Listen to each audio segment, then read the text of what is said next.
Yasamalda yaşayış binasında baş verən yanğın nəticəsində ölən şəxslərdən biri tanınmış modelyer Bakı Milli Geyim Evinin rəhbəri Könül Vəlibəylidir.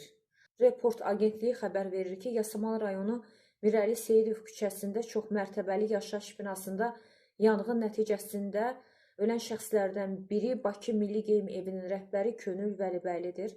Yanğın nəticəsində 1977-ci il təvəllüdlü Könül xanım tüstüdən zəhərlənərək ölüb.